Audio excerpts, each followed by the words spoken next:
Hi everybody, Carissa here with Inky Fairy Designs for the Blitsy creative team today, and I am going to create this watercolor sign. It's on a walnut hollow wood chip, and I already went ahead and primed it with the Daniel Smith watercolor ground and let that set aside for a couple of days. I'm using the Silver Brush Black Velvet series as well as a Pentel Aquash water brush to do my lettering. And I wanted to show you how I go about kind of preparing for a piece that I have in mind. So I have this moleskin watercolor journal, and it's very inexpensive watercolor paper. It's not my favorite watercolor paper, but it's a great place to kind of put down my ideas and also do my practicing beforehand or my warm-ups, because anytime that I'm going into a watercolor piece I need to warm up, because it may have been days or even weeks since the last time I watercolored, and I really just need to put down the ideas that I have and kind of remind myself, remind my hand and everything of the strokes that I like to use when I'm watercoloring. So that's what I'm doing. And then, so the first page, I went and I was just playing. I was just warming up. I lettered this phrase. I kind of did some rough flowers. I'm really just warming up on that page. Then I turned the page and I had more of a clear idea of what I wanted to put on this wood piece, and I kind of laid it out.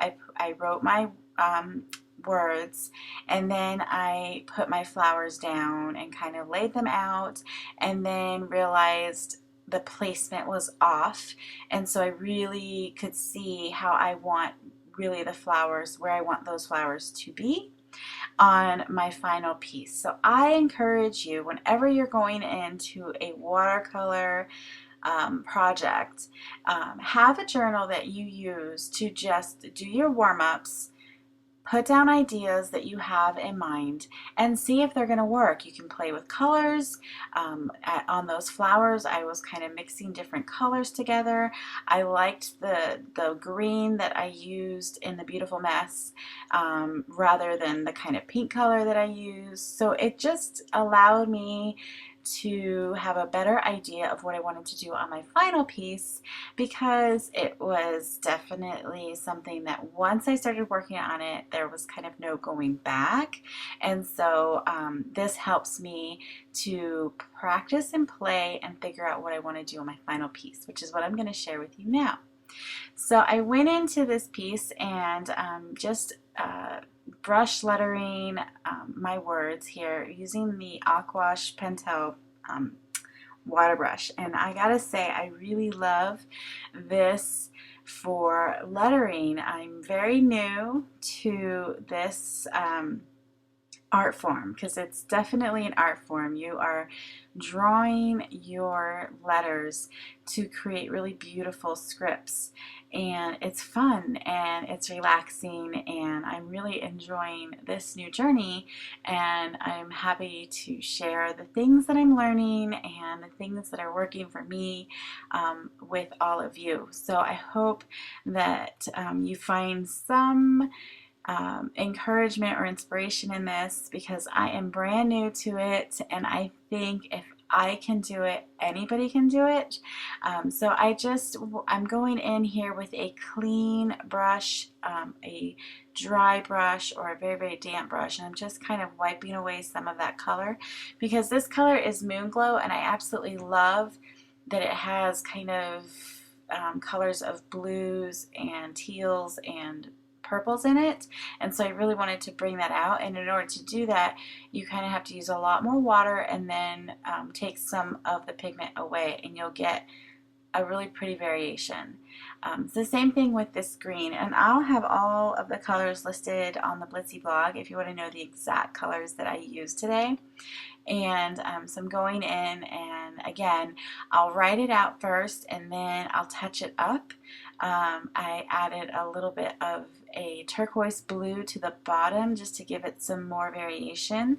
And I don't know, it just looks so pretty. I'm really happy, and I want to make all kinds of signs. I'm dying to get more of these walnut hollow pieces, and the Daniel Smith watercolor ground just worked beautifully to give me a watercolor surface that I could put pretty things on. So I'm excited to try out more and maybe use a larger area next time. So now that has dried, and I am going to come in and add some flowers. So I knew I wanted to add 3 of the yellow flowers, kind of above to the left of beautiful, and then on the bottom next to the M, and then on the other side where there's kind of a larger blank area. And I think watercoloring roses is probably the easiest flower to start with if you want to try to watercolor some florals, because you just kind of start with some little half circles and then build it out from there. And it doesn't have to be perfect. I'm not going for a realistic flower here. I'm just kind of giving the impression of a rose on this piece, and just adding some leaves to the side and letting those colors really blend and mix together on the surface. So now I'm going to add some vines, and these are just so fun and easy to make. All you do is you add a little line. You can make it wavy, you can make it straight, you can make it curved, and then you just use your brush with your pigment on it and create some leaves.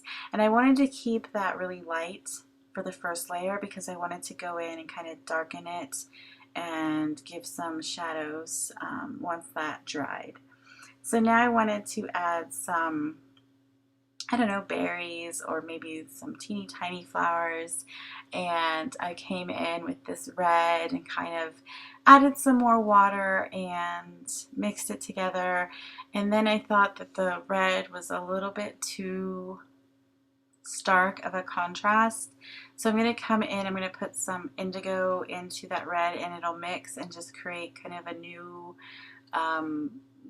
purple, which is really pretty. You'll see here. And I just dabbed a little bit in and let it blend on its own, and then I'll come in with some clean water and just let that move. I'm not really kind of manipulating it.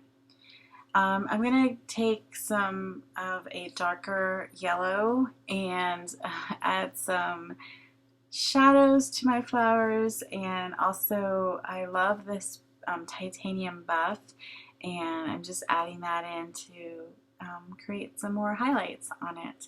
And that's about it. I'm going to come in and add some dots just to fill in some of the white areas.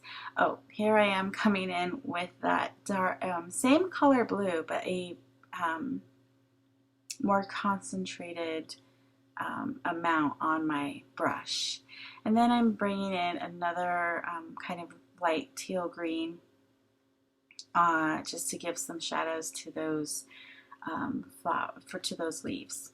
Now I'm coming in and adding some of those dots that I mentioned earlier to just fill in some of that white space and bring in that moon glow around, because I had the green from that I used on the letters, but I didn't have that purple anywhere else, so I wanted to kind of bring that in and tie it all together. And that's pretty much it. It is so pretty, and it was so fun to make, and I hope I gave you some ideas on how my process goes. And I don't want people to think that I just go into a piece and bam, it's there, because that's not usually how it is when I'm watercoloring.